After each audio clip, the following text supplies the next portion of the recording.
Wabarakatuh.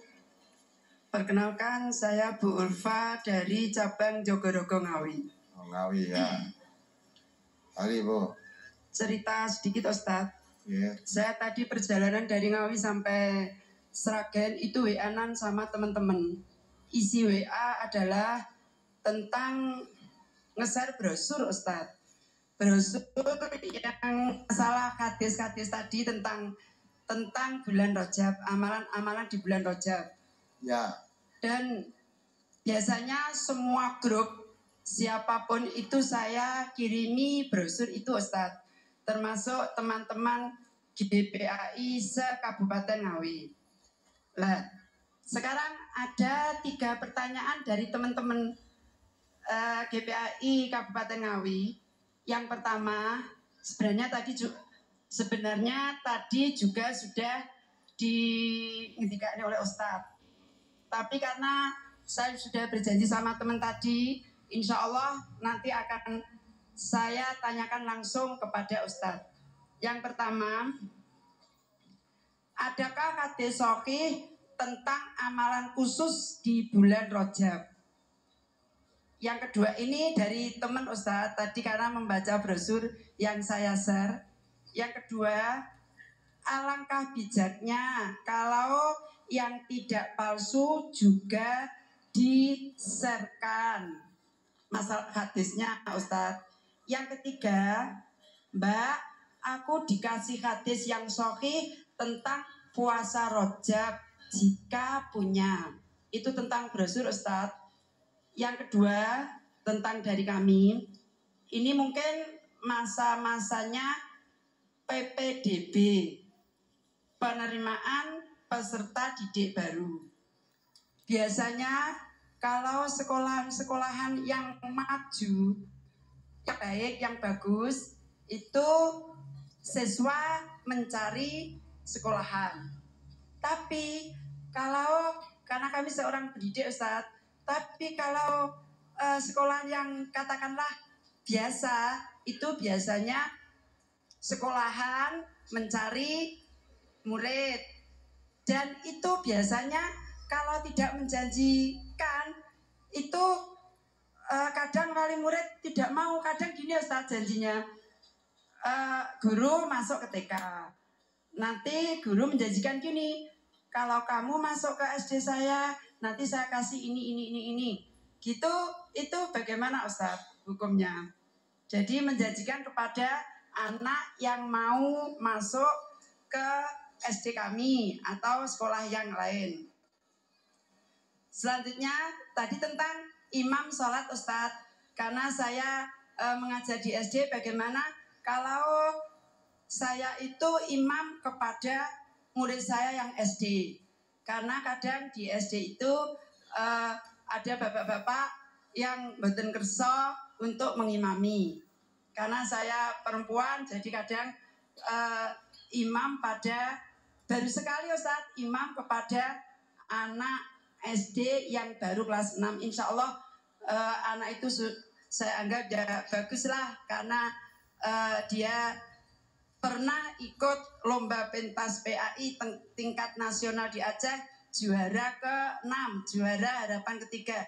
Jadi saya bisa enggak makmum kepada dia. Mungkin itu Ustadz yang kami tanyakan. Mudah-mudahan apa yang kami tanyakan salah, seandainya ada salah ya tutur kata kami mohon maaf. Mudah-mudahan Ustadz memaafkan. Mungkin itu, wabillahi taufiq wal hidayah. Wassalamualaikum warahmatullahi wabarakatuh. Assalamualaikum warahmatullahi wabarakatuh. Ya Ibu, saya jawab. Ya, adakah hadis sahih tentang amalan bulan Rajab? Yang kita paparkan di sini banyak dilakukan orang, amalan-amalan itu banyak dilakukan orang. Ya, lah mestinya yang perlu ditanyakan itu, yang melakukan amalan-amalan itu dasarnya apa? Nah ternyata setelah dilihat dasarnya yang melakukan itu, hadis-hadisnya semuanya bahkan palsu. Nah, kita kan jangan sampai terjebak oleh amalan-amalan yang dasarnya hadis palsu. Amalan-amalan yang dasar hadis sahih memang belum diketahui, belum kami keluarkan di sini. Tapi di tempat-tempat lain, brosur yang lain sudah. Satu contoh tadi, ya, amalan di bulan Rajab, tidak hanya Rajab saja, bahkan amalan itu di bulan Qamariyah, antara lain puasa pada tiap bulan selama 3 hari. Hari tanggal Qamariyah 13, 14, 15 bulan Qamariyah. Itu amalan. Di bulan Rajab pun boleh diamalkan itu sahih hadisnya. Juga jangan dilupakan, jangan ditinggalkan kalau bisa. Sholat sunnah duha 2 rakaat. Itu di bulan Rajab pun boleh. Amalan itu sahih. Sholat witir sebelum tidur. Itu puasa 3 hari di tanggal 13, 14, 15 bulan Qamariyah. Itu dilakukan bulan Rajab pun boleh. Maka walaupun tidak disebutkan pada hadis-hadis ini, karena hadis itu umum tidak khusus di bulan Rajab, berarti bulan Rajab pun boleh dilakukan sahih amalannya itu. Nah, yang kita sangat di sini karena banyak orang mengamalkan seperti itu, ternyata dasarnya hadis yang tidak sahih. Maka sebelum kita ikut-ikut mengamalkan seperti itu, kita kaji ilmunya dulu. Ternyata tidak bisa dipakai. Dan nanti kalau kita menemukan hadis-hadis sahih yang perlu diamalkan di dalam bulan Rajab, insya Allah nanti brosur berikutnya kita keluarkan. Kalau memang kita temukan amalan-amalan yang sahih khusus ya di bulan Rajab. Kalau yang tidak khusus tadi sudah saya terangkan, di bulan-bulan yang lain pun diamalkan bulan Rajab tadi boleh. Ini tadi khusus. Nah itulah. Nanti insya Allah kalau ditemukan amalan-amalan khusus di bulan Rajab, jadi brosurnya pasti akan dikeluarkan. Itu. Nah kalau sekarang belum dikeluarkan karena kita memang yang kita lihat banyak amalan itu dilakukan, sudah banyak dilakukan oleh manusia, oleh orang. Dan ternyata dasarnya hadis palsu itu loh. Maka kasihan. Walaupun ini dasarnya hadis palsu, ini karena majelis ilmu saya berikan bahwa amalan-amalan yang kita lakukan, yang kau lakukan itu dasarnya ini. Namun demikian, walaupun sudah ditunjukkan hadisnya palsu, yang sudah mendarah daging, arep ninggal ke eman-eman, wong salat sedino ganjarane padha karo 1000 tahun, masa makan ditinggalkan. Mau nikah diamalkan silahkan. Tapi kami yang mengerti kalau itu hadisnya palsu sudah saya sampaikan. Tidak kami melarang, hanya ini hadisnya palsu. Mau kamu amalkan silahkan, mau kamu tinggalkan setelah tahu hasilnya palsu karena dulu mengamalkan belum tahu, silahkan itu urusan masing-masing. Jadi Ibu nanti kalau ditemukan hadis-hadis sahih yang khusus amalan di bulan Rajab, insya Allah akan dibrosurkan. Karena kalau tahu ilmu yang enggak, pasti kita kewajiban menyampaikan. Ini yang pertama. Maka langkah bijaknya, jika ada yang tidak palsu juga nanti di-share insya Allah. Kalau sudah ditemukan hadis yang sah, khusus amalan bulan Rajab, nah nanti kita brosurkan. Nah. Hadis mohon hadis tentang bulan Rajab ini belum ditemukan.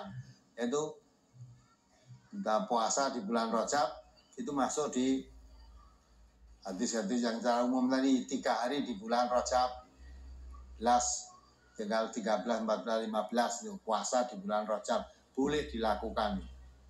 Puasa Senin dan Kamis boleh dilakukan di bulan Rajab, ya, boleh dilakukan. Janji kepada calon siswa agar mau masuk ke sekolahannya. Ya, nanti kalau masuk saya beri ini, saya beasiswa bebas sampai lulus tidak bayar, boleh tidak begitu? Boleh. Ya, bendo sekolah yang ora kuat bayar sekolah bebaskan aja. Kalau kamu sekolah di tempat saya tak bebaskan masuk sampai lulus. Bukan yang seneng itu nanti.